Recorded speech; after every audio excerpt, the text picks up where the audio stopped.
Hey, welcome back. I received a lot of thoughtful messages at the Sharing Architectural Confidence. And while this work was never built for validation, I respect resonance because resonance means something landed where words are usually kept silent.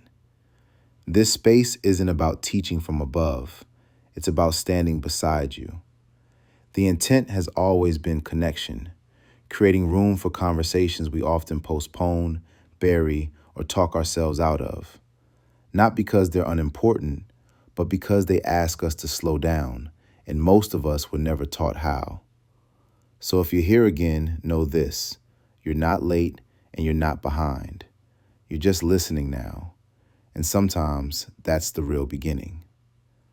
Today I'm talking about 5 life-changing journaling habits that didn't just improve my life, they quietly rebuilt it.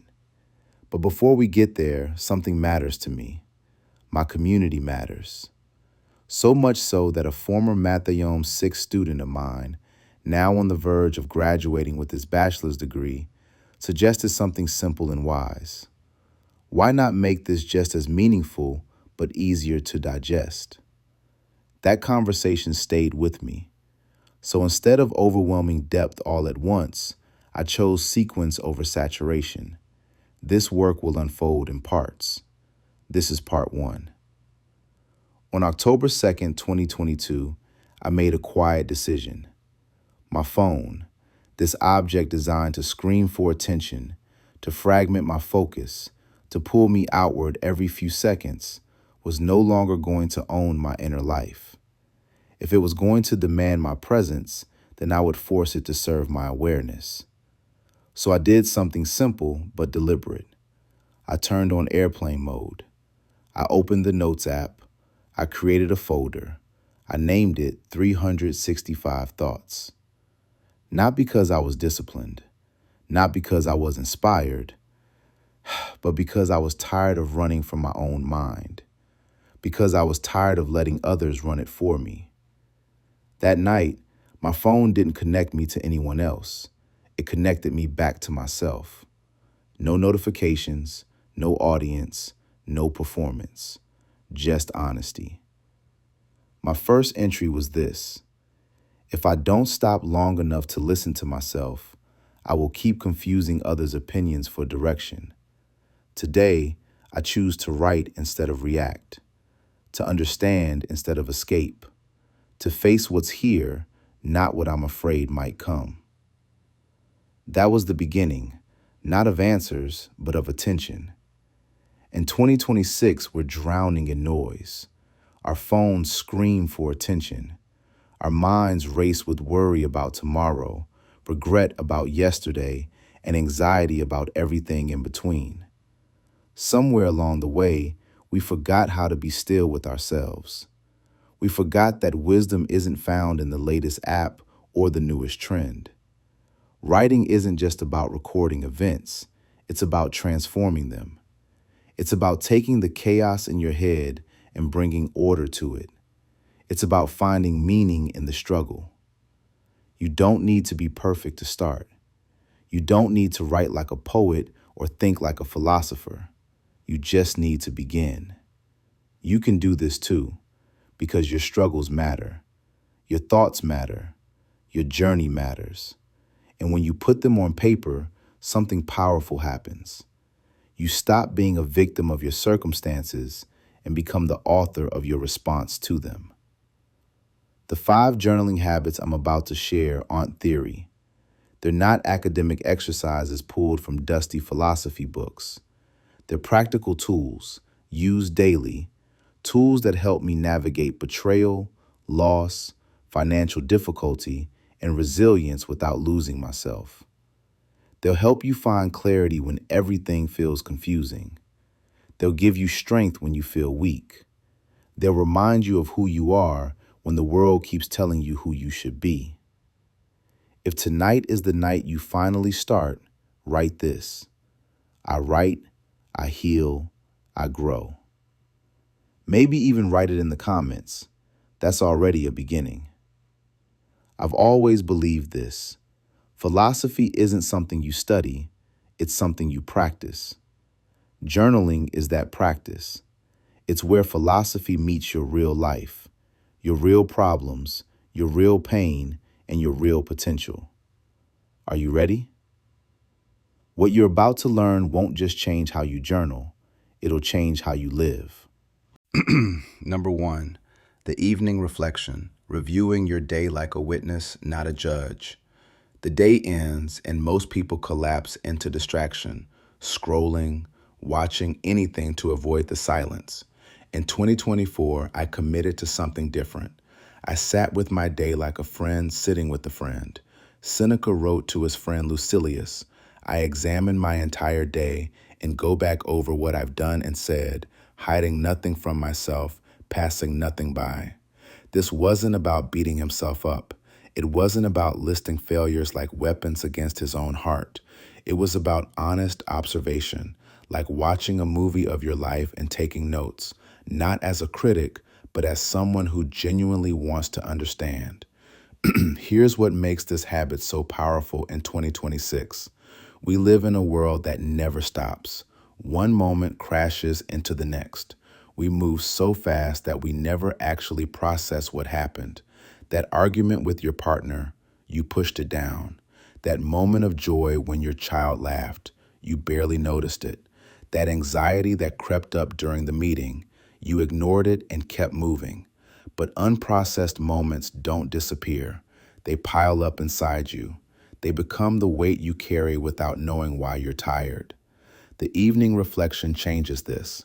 Every night, before sleep pulls you under, you take 10 minutes, just 10. You open your journal and ask yourself three simple questions.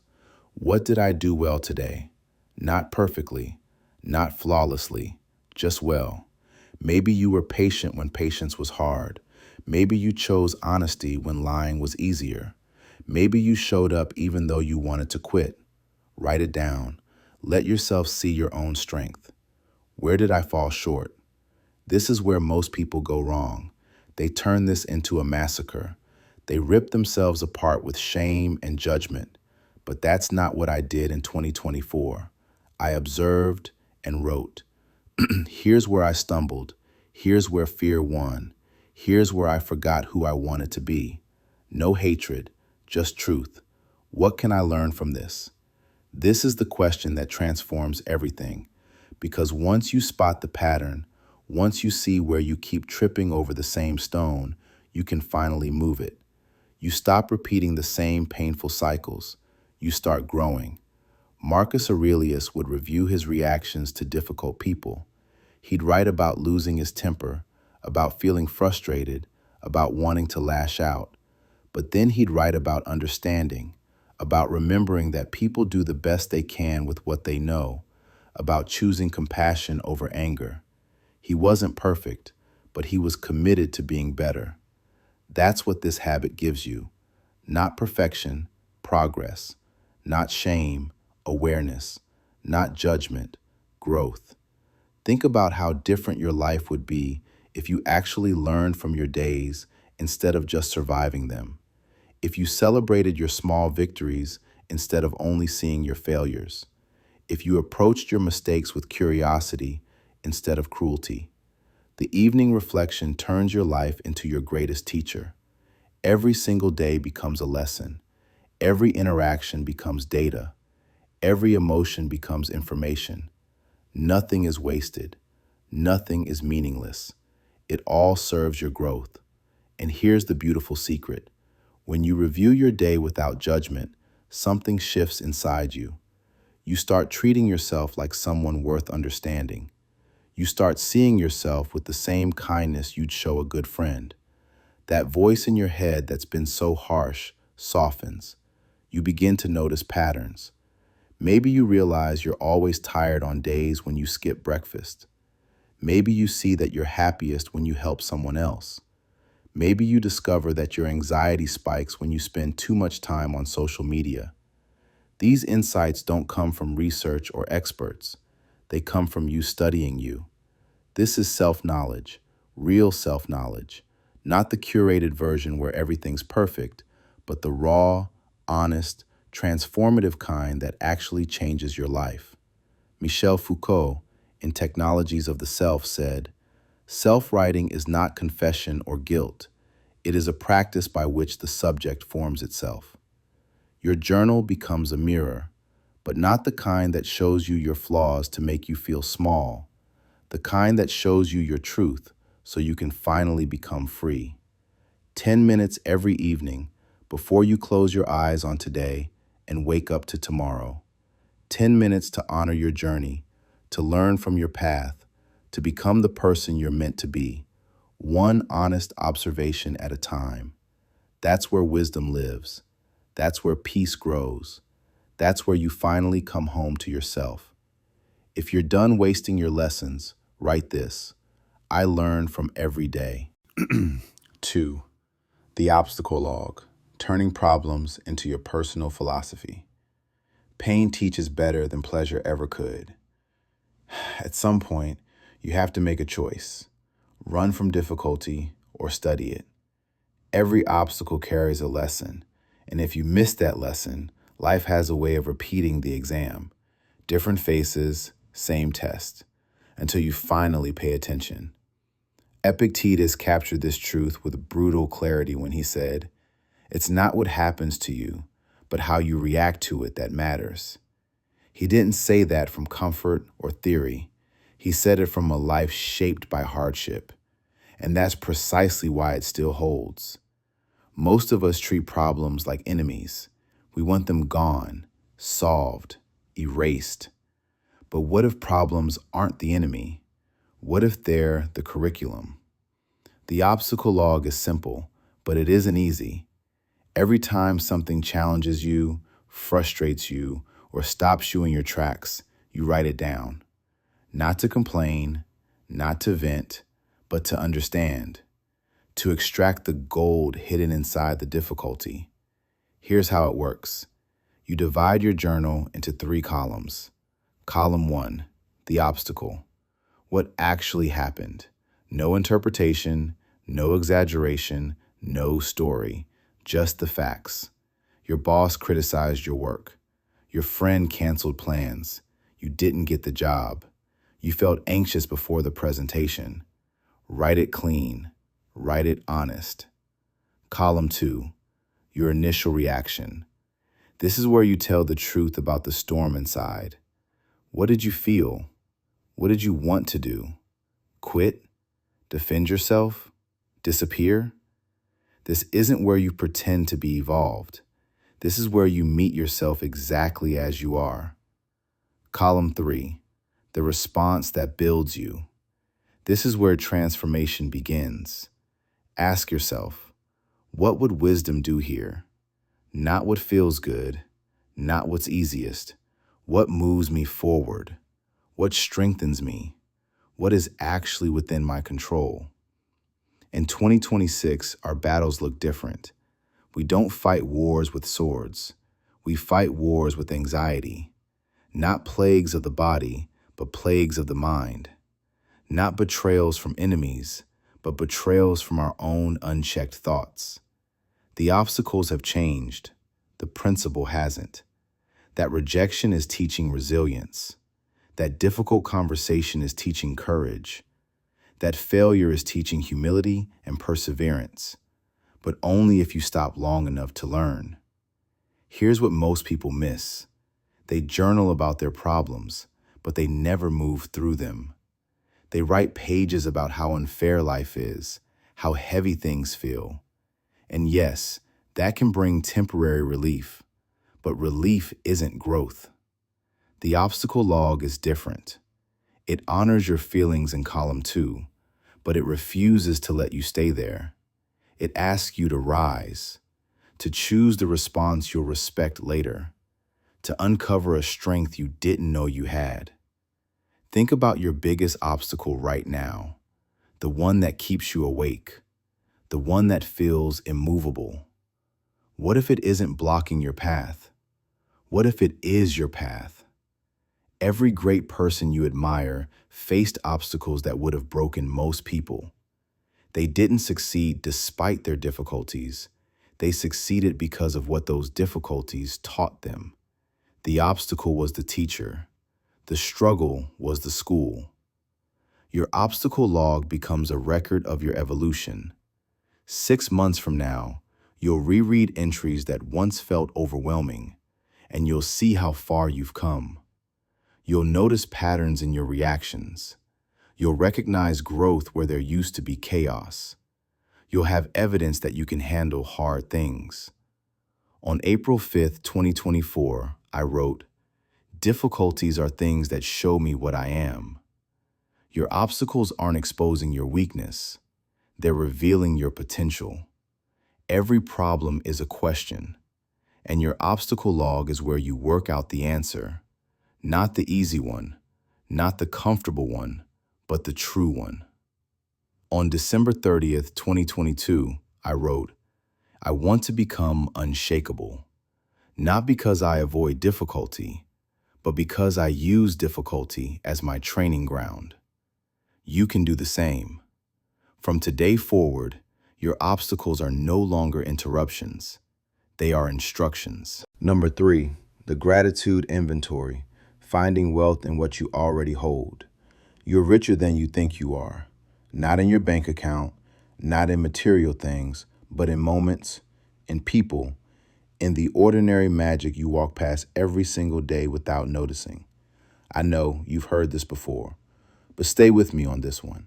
Pause, sit with it, really examine the thought. Seneca used to practice something that sounds strange at first. He deliberately imagined loss. He'd close his eyes and picture losing everything he loved, his home, his friends, his health, even his life. It sounds dark, but it wasn't. It was the opposite. He called it negative visualization, and it taught him something profound. Everything you have is borrowed. Everything is temporary. And because of that, it's precious beyond measure. He wrote, "True happiness is to enjoy the present without anxious dependence upon the future." But we can't enjoy the present if we're blind to it, if we take it for granted, if we're always chasing the next thing, convinced happiness lives somewhere else. The gratitude inventory isn't about toxic positivity. It's not pretending everything is perfect when it isn't. It's about training your mind to see the good that's already there, buried beneath worry, comparison, and constant wanting. Here's the practice. Every morning, before the day pulls you into its chaos, you write down 3 specific things you're grateful for. But here's the key. You can't be vague. You can't write "my family" or "my health" and move on. That's lazy gratitude, autopilot gratitude, the kind that changes nothing. You have to get specific. You have to feel it. Not, "I'm grateful for my son." Instead, "I'm grateful for the way my son laughed at my terrible joke this morning, even though it wasn't funny, because he wanted me to feel good." Do you feel the difference? One is a concept, the other is a moment. One is abstract, the other is alive. Not, "I'm grateful for my home." Instead, "I'm grateful for the warmth of my bed this morning, for the privilege of having a safe place to rest my head when so many don't." Now you're not just listing, you're remembering. You're inhabiting your present. Marcus Aurelius practiced this religiously. Even as emperor, surrounded by luxuries most people couldn't imagine, he wrote about simple things: the kindness of a friend, the quiet of dawn, the gift of another breath. He understood something timeless. Gratitude isn't about having everything. It's about honoring anything. In 2026, we're trained to focus on lack. The algorithm shows you what you don't have. Ads tell you what you need to buy to be complete. Social media feeds you a highlight reel of everyone else's perfection, making your real life feel small. We measure ourselves against impossible standards, and we keep coming up short. The gratitude inventory breaks that cycle. It retrains your brain to hunt for good instead of hunting for problems. Here's the science behind the ancient wisdom. Your brain has something called the reticular activating system. It's a filter. It decides what you notice. If you train it to look for problems, you'll find problems everywhere. If you train it to look for blessings, you'll find blessings everywhere. Both are real. Both exist at the same time. The question is, which one are you training yourself to see? After you write your 3 specific gratitudes, you add one more question. What would my life be like without this? Imagine your morning without that coffee warming your hands. Imagine your day without the ability to walk, to see, to hear. Imagine your life without that friend who always answers when you call, without running water, electricity, freedom. Suddenly, what felt ordinary becomes extraordinary. What felt small becomes significant. What you took for granted becomes a treasure.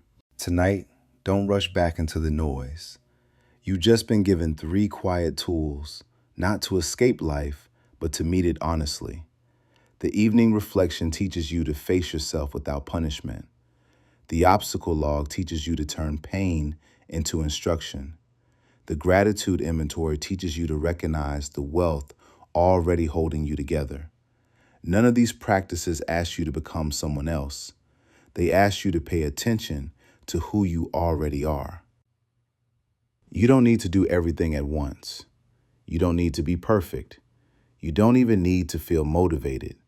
You just need to be willing to sit with your own life long enough to understand it. Write at night, so you don't carry the day unconsciously into tomorrow. Study your obstacles so they stop repeating themselves. Practice gratitude so abundance stops feeling invisible. This is not self-improvement. This is self-alignment. Let this part settle. Let it work on you quietly. Let it show you what has been trying to speak beneath the noise. Part 2 drops in 72 hours.